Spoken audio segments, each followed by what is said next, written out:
Salut, c'est Christophe de CM Football. C'est avec grand plaisir que je vous retrouve aujourd'hui pour un nouveau numéro de Parlons OM dans lequel on va parler de l'Olympique de Marseille. C'est parti.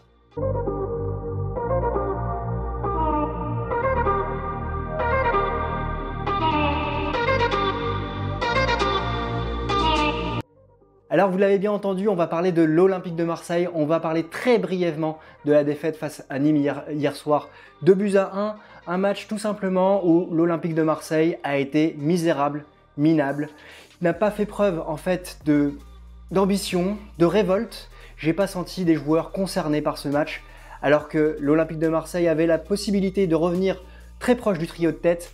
Face au dernier du championnat, l'Olympique de Marseille a perdu. J'ai envie de parler de 3 points. D'abord, l'équipe. Quand on porte le maillot de l'Olympique de Marseille, on doit faire preuve d'ambition, de fierté et de responsabilité. Et quand on porte le brassard, on doit faire preuve d'exemplarité. Tirer un penalty, c'est un geste technique, c'est un geste qui se travaille à l'entraînement, mais quand on arrive pour la 2e ou la 3e fois de la saison à en louper un, sans même le cadrer, pour moi, c'est se moquer du monde. Quand on se dit Marseillais à vie et qu'on court à la vitesse d'une trottinette électrique, c'est pour moi se moquer du monde. Alors il manque les supporters dans le stade. Et c'est peut-être un mal pour les joueurs de l'Olympique de Marseille, parce que je pense que le sentiment de révolte aurait été poussé par ces supporters. Alors, quel que soit le joueur, parler c'est bien, avoir des actes c'est beaucoup mieux, et c'est ce que j'attends des joueurs de l'Olympique de Marseille dans ces prochaines semaines. Je voulais aussi parler de l'entraîneur, André Villas-Boas. Alors, on aura toujours un débat sur est-ce que c'est bien de faire bien jouer l'équipe ou est-ce que c'est mieux d'avoir les points. Pour André Villas-Boas, je pense que c'est quelqu'un qui est vraiment clivant. Pourquoi ? À mon sens, André Villas-Boas arrive à la limite de son effectif. Quand il est arrivé à l'Olympique de Marseille, en mai 2019, il a repris l'équipe de Rudy Garcia. Et je pense qu'à ce moment-là, avec cet effectif-là qu'il a recruté, qu'il a eu et qu'il a repris, on ne pouvait pas imaginer qu'il qualifierait l'Olympique de Marseille en Ligue des Champions.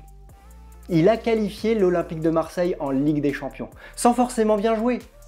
Mais il l'a qualifié en Ligue des Champions, et c'est ce qui restera dans les statistiques, dans les livres. Et pour les supporters, l'OM a rejoué la Ligue des Champions grâce à André Villas-Boas. Et je pense que quand il a signé en 2019, il avait cet objectif-là, il y croyait, il l'avait dit devant les médias. Et après, je pense qu'il avait une promesse que son effectif puisse être meilleur et avoir un meilleur recrutement la saison dernière. En dehors de ça, il se retrouve avec quasiment le même effectif, certes avec de nouveaux joueurs qui sont en train d'arriver depuis l'été dernier, mais toujours avec un socle identique. Donc effectivement, il ne fait pas progresser l'équipe. Ça, c'est un débat, mais est-ce qu'il n'a pas atteint la limite de son effectif par rapport à la tactique qu'il est en train de mettre en place? C'est un sujet que je lance, donc moi j'ai plutôt la position de défendre André Villas-Boas parce qu'il a des joueurs qui ne sont pas à la hauteur de ce que lui pourrait faire avec des joueurs de meilleur niveau. Et puis enfin, un mot sur les dirigeants. Donc un dirigeant d'entreprise, et je sais de quoi je parle, je suis chef d'entreprise, ça doit porter une vision, des ambitions, donner des objectifs. Et pour les dirigeants de l'Olympique de Marseille, j'ai 2 questions.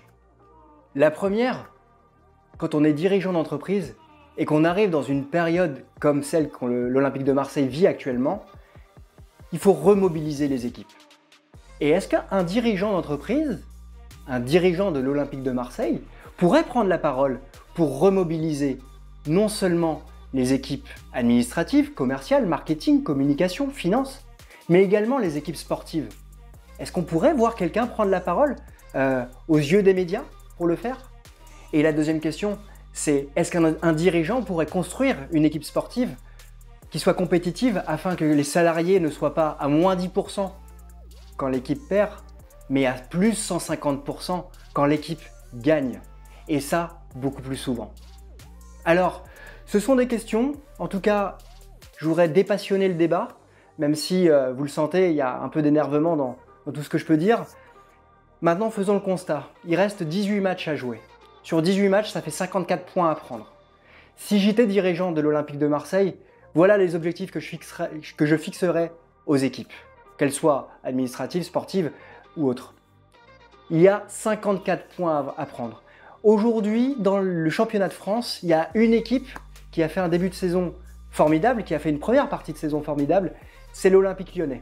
Parce que l'Olympique Lyonnais n'avait pas de Coupe d'Europe à jouer. Et dans cette deuxième partie de saison, l'Olympique de Marseille n'a pas de Coupe d'Europe à jouer.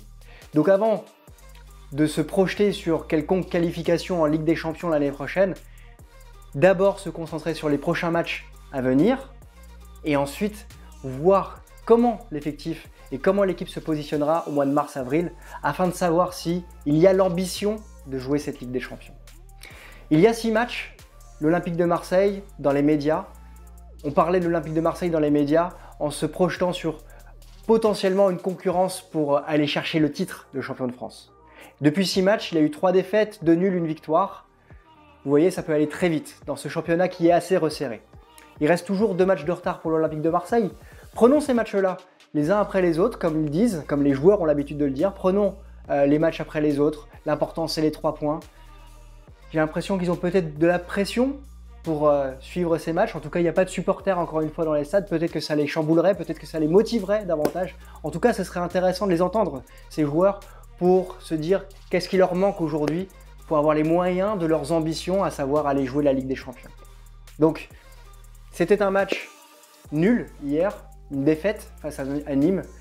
Défaite 2-1, j'ai pas senti de révolte, j'ai pas senti de joueurs qui avaient l'ambition d'aller chercher quelque chose, qui avaient la fierté de porter le maillot. On va voir très rapidement mercredi face à Lens comment ça va se passer, face à une équipe qui, elle, est joueuse. Comment les joueurs de l'Olympique de Marseille vont se comporter, on va le savoir très rapidement. Je vous souhaite une très belle journée, je vous dis à bientôt pour de nouveaux débriefs de l'Olympique de Marseille. Ciao!